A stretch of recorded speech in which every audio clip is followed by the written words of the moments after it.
حمد و صلات کے بعد تمام سامعین و حاضرین السلام علیکم ورحمۃ اللہ وبرکاتہ۔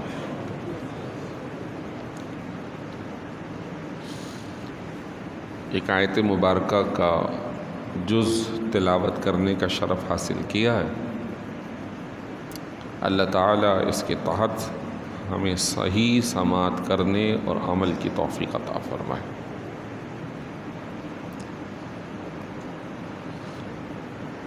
اللہ تبارک و تعالیٰ نے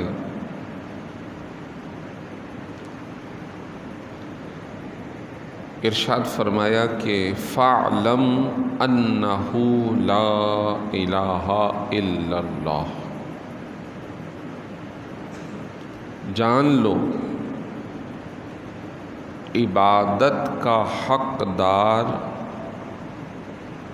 صرف اور صرف اللہ ہے۔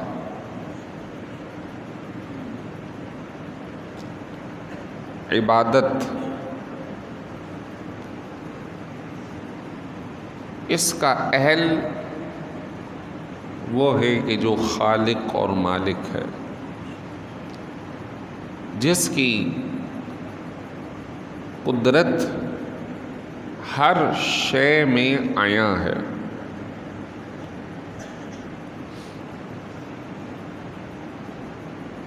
اور یہ بات کہ جان لو، جب انسان پہلے جانتا ہے پھر مانتا، اور جو جان کر مان لے یقیناً اسے صاحب ایمان کہا جاتا۔ اور بہت سارے ایسے بھی تھے تو جو جانتے تو تھے لیکن مانتے نہیں تھے۔ مثال کے طور پہ اہل کتاب کے بارے میں قرآن نے کہا یعرفونہ کما یعرفون ابناءہم، وہ ان کو جانتے ایسے تھے جیسے اپنی اولاد کو جانتے ہیں، لیکن مانتے نہیں تھے۔ ابلیس جانتا تھا نبی کی عزت اور احترام، مانتا نہیں تھا، جبھی اس نے سجدہ نہیں کیا۔ تو ایمان کا دائرہ جاننے سے شروع ہوتا ہے اور ماننے پر ختم ہوتا ہے۔ یہ بات ذہن نشین رہے کہ اس پوری کائنات کا بنانے والا اللہ عز و جل ہے، اور یہ جان لو کہ اس پوری کائنات میں اگر کوئی عبادت کا حقدار ہے تو وہ رب عز و جل ہے۔ اور اس جاننے کے بعد اس کو مان بھی لو، تو جو مان لے وہ مومن ہے، وہ مسلمان ہے، اور جو انکار کر دے وہ کافر ہے۔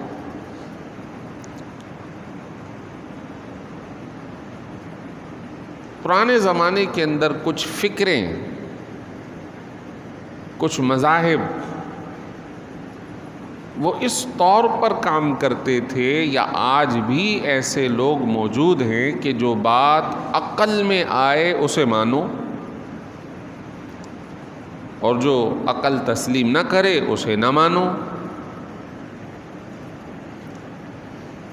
تو یاد رکھیے کہ عقل تو خود مخلوق ہے۔ اللہ تبارک و تعالیٰ نے انسان کو بنایا ہے تو فرمایا ہے کہ ہم نے اس کو، اس ذات کو نشانی بنایا ہے، اس کے اندر اتنے اللہ کی قدرت کے مظاہر ہیں کہ اگر اس کو دیکھا جائے، اس جسم کو، تو خود بخود اللہ تبارک و تعالیٰ کی معرفت مل جائے۔ پھر اس جسم کے اندر ہمارے کچھ حواس جس کے ذریعے ہم علم لیتے ہیں وہ بنائے ہیں۔ ہم دیکھ کر کچھ سیکھتے ہیں، چھو کر کہ یہ گرم ہے، سخت ہے، نرم ہے، سن کر کہ یہ اچھا ہے یا برا ہے، سونگھ کر کہ یہ خوشبو ہے یا بدبو ہے، علم حاصل کرتے ہیں۔ لیکن جہاں حواس جا کر رک جاتے ہیں، اس سے آگے کی جو بات ہے وہ عقل ہمیں بتاتی۔ کچھ چیزیں ہمارے حواس یعنی آنکھ، ہاتھ، پاؤں، سننا، چکھنا، اس سے نہیں پتہ چلتا، لیکن کچھ علوم ہمیں عقل کے ذریعے معلوم ہوتے ہیں۔ اور جہاں عقل کی پرواز رک جاتی ہے، اس کے بعد اللہ کی وحی ہمیں علم عطا فرماتے ہیں۔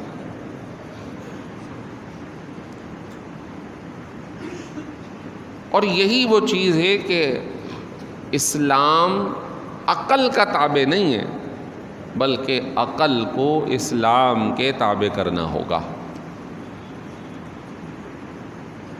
وہ لوگ جو ہر معاملے میں کہ جناب میری عقل تسلیم نہیں کرتی، مجھے یہ بات سمجھ میں نہیں آتی، تو وہ اپنی سمجھ کو ایک طرف رکھ دے اور پھر مانے، تو اس کا ایمان قوی ہوگا۔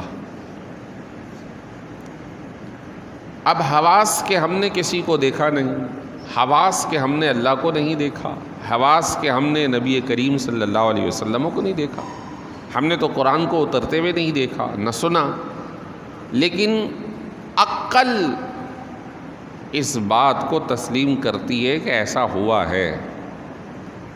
اب وہ کیسے ہوا، کیا ہوا، کیوں ہوا، تو عقل کا کام ہے سوال کرنا، جواب دینے کی پوزیشن میں عقل نہیں ہے، جواب تو اللہ کی جانب سے اترا ہے، یہ وحی کہلاتی ہے۔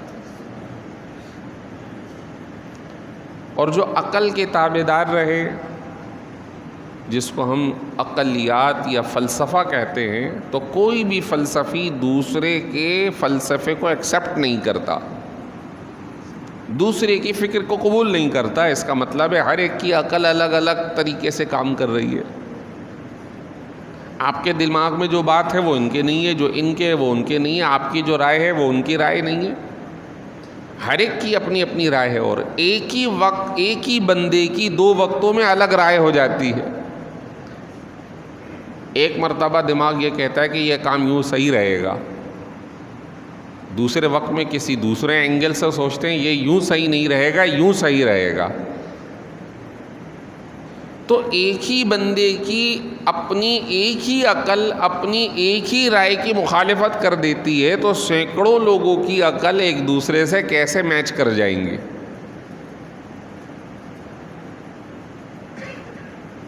تو عقل کو ترازو بنا کر ایمانیات کو اس پہ تولنا یہ ہو ہی نہیں سکتا۔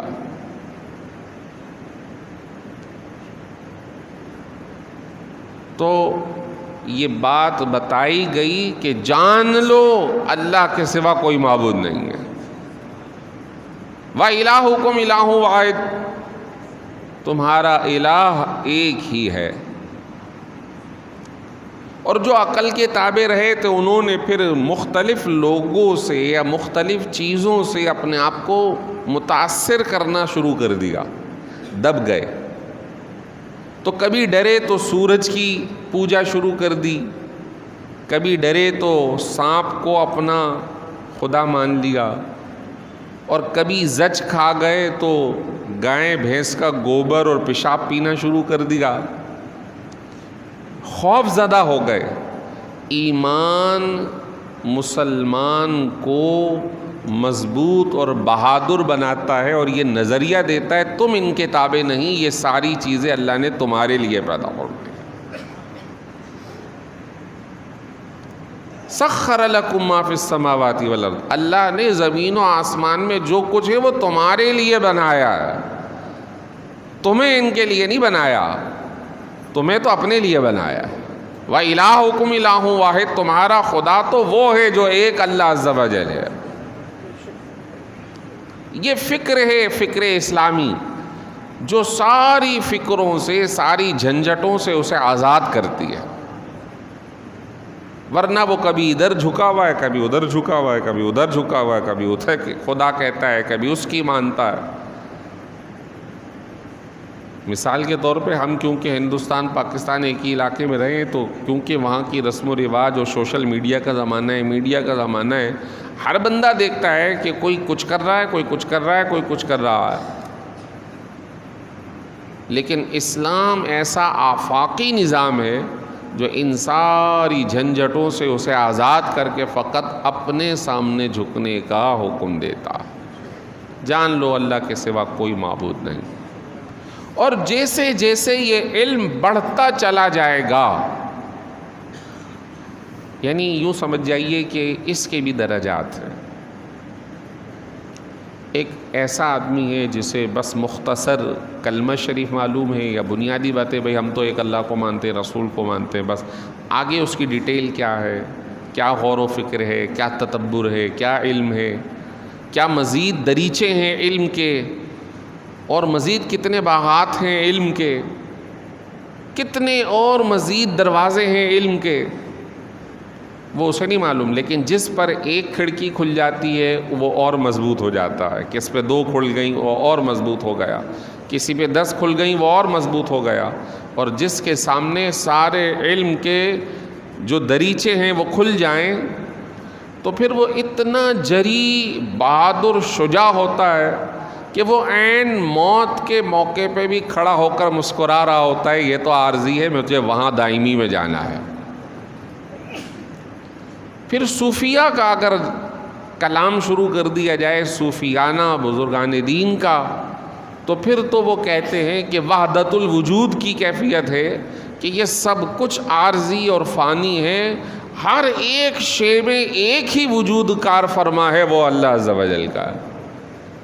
سورج کی روشنی وہ چلانے والا، سورج کو وہ نکالنے والا، وہ غرقاب کرنے والا، وہ پانی کی لہریں چلانے والا، وہ کشتیوں کو ٹھہرانے والا، یا ہواؤں کو چلانے والا، ہر جگہ دیکھیں تو صرف قدرت اسی کی ہے، وہی ایک اللہ عز و جل ہے، اسی کو عبادت کا حقدار ہونا چاہیے، اور وہ ہے۔ اور جیسے جیسے یہ دریچہ کھلتا چلا جاتا ہے دماغ روشن ہوتا چلا جاتا ہے۔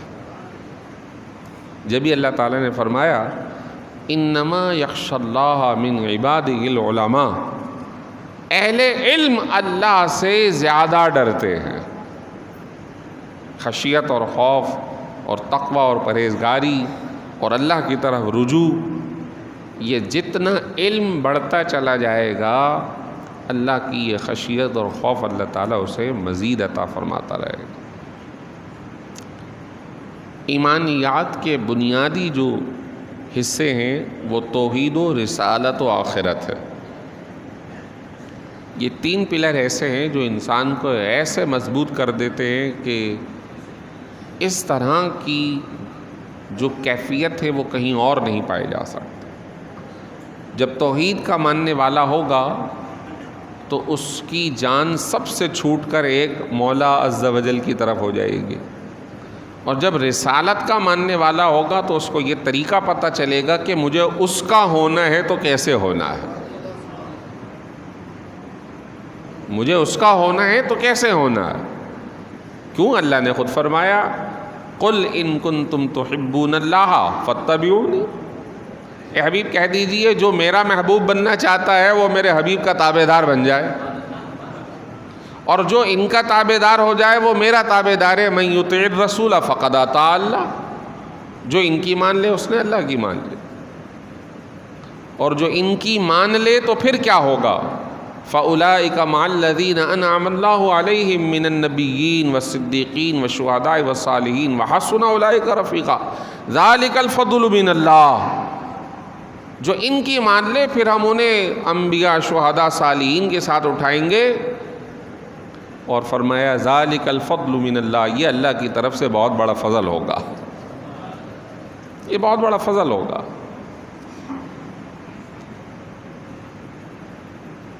ایمانیات،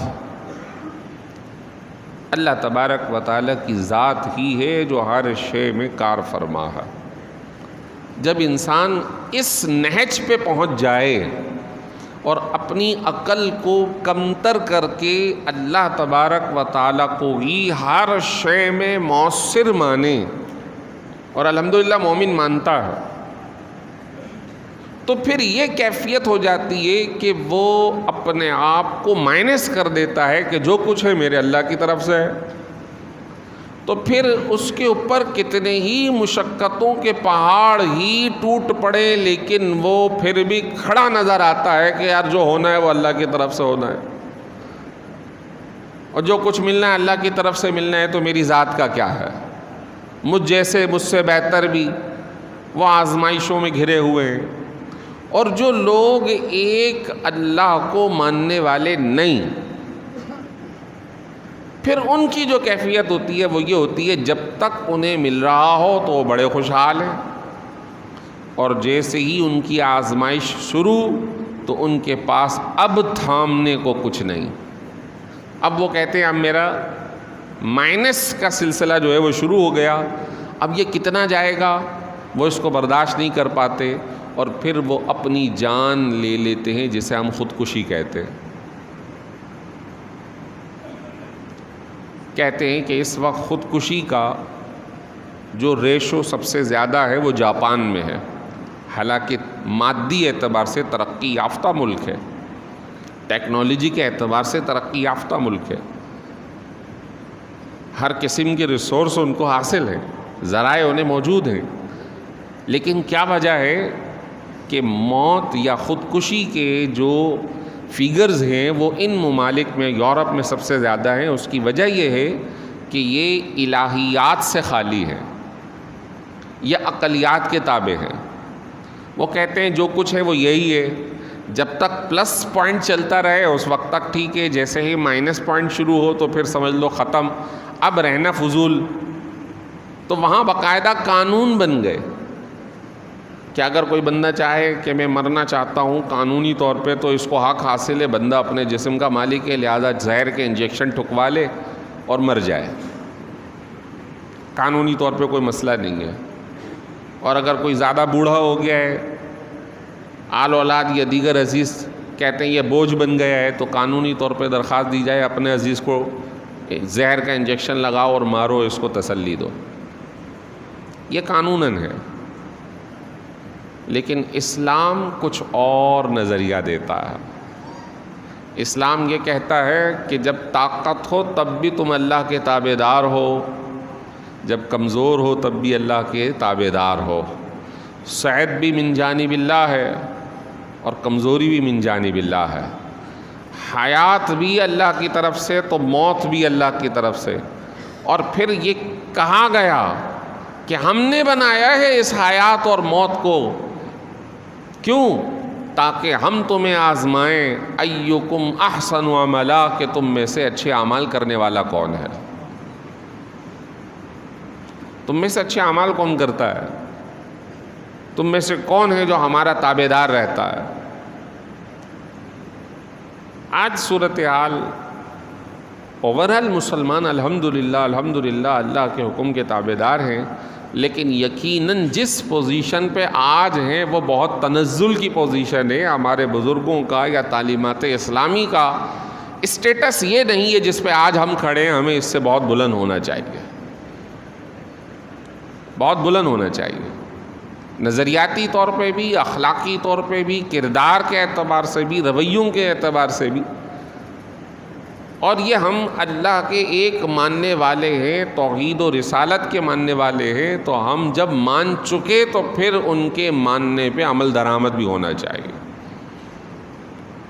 اللہ تعالیٰ نے فرمایا یا ایھا الذین آمنوا ادخلوا فی السلم کافہ ولا تتبعوا خطوات الشیطان انہ لکم عدو مبین. اے ایمان والو اسلام میں پورے داخل ہو جاؤ. بھئی جب ایمان لے آئے تو اسلام میں داخل ہونے کا مطلب کیا ہے؟ تو اس کا مطلب سیدھا سا ہے کہ تم عقیدہ تو رکھتے ہو، اپنے اعمال اور کردار بھی اسلام کے مطابق بناؤ. شیطان کے نقش قدم پہ مت چلو، وہ تمہارا کھلا دشمن ہے، وہ اللہ کا نافرمان ہے. وہ کل کو کھڑا ہو جائے گا جب ان کو پیش کیا جائے گا سزا کے لیے، تو کہیں گے ہمیں تو شیطان نے ورغلا دیا.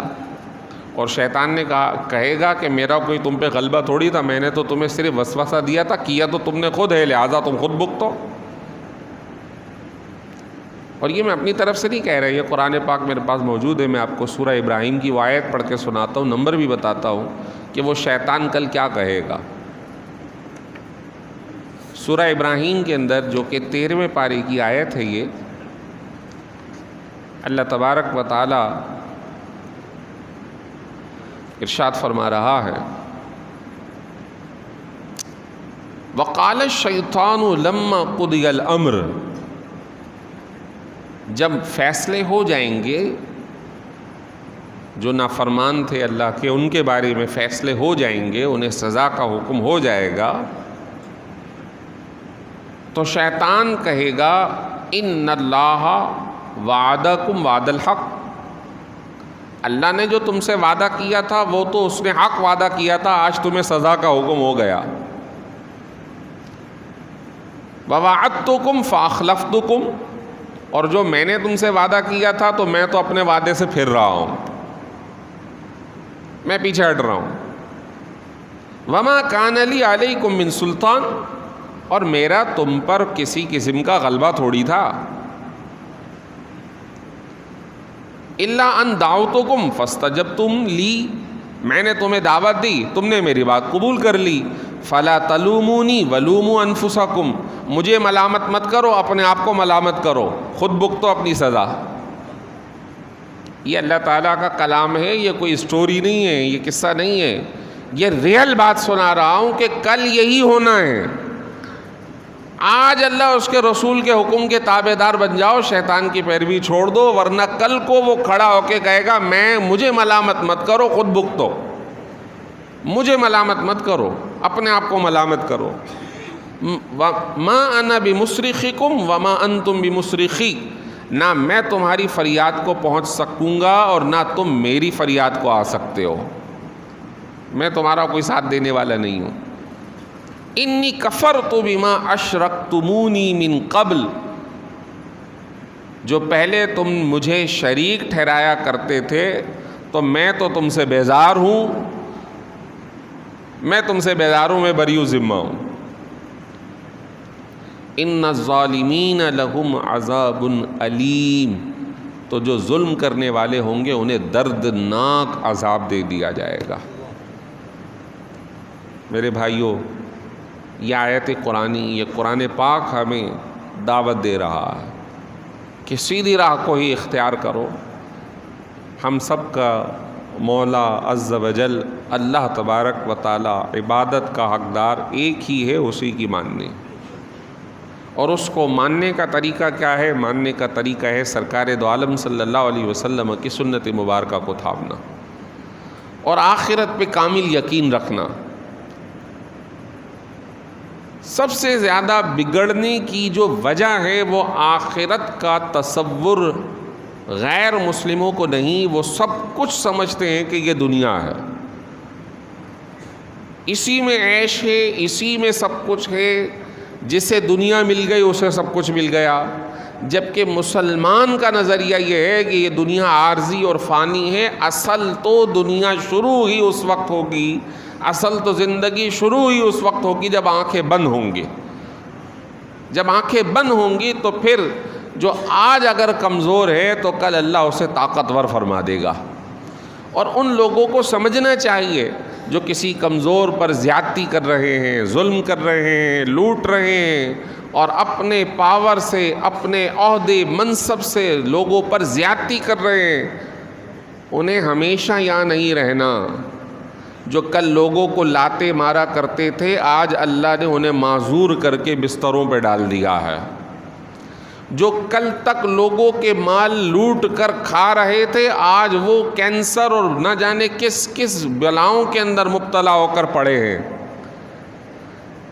آج وہ جو لوگوں کو تکلیف دے رہے ہیں وہ یہ نہ سمجھیں کہ ان کو کوئی پکڑنے والا نہیں ہے، کمزوروں کا کوئی تھمنے والا نہیں ہے۔ نہیں، اللہ نے تو یہ فرمایا کہ ایاکم ودعوت المظلوم، لوگوں مظلوم کی بد دعا سے بچو، کہ اس کے اور اللہ عز و جل کے درمیان کوئی حجاب نہیں، اگرچہ کہ وہ مظلوم کوئی اللہ کا نہ ماننے والا ہی ہو، کافر ہی ہو، لیکن مظلوم کی جب دعا ہوگی، فریاد ہوگی تو اللہ ضرور اس کی فریاد کو پورا فرماتا ہے۔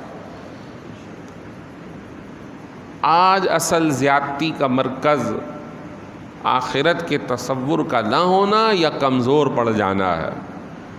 آج بے راہ روی، جو کچھ کر لو یہی کر لو، نہیں ایسا نہیں ہے، ایسا نہیں ہے، بلکہ جو کچھ اچھا کر سکتے ہو وہ یہاں کر لو کہ اس کا بہترین بدل اللہ تعالیٰ کل قیامت میں عطا فرمائے گا۔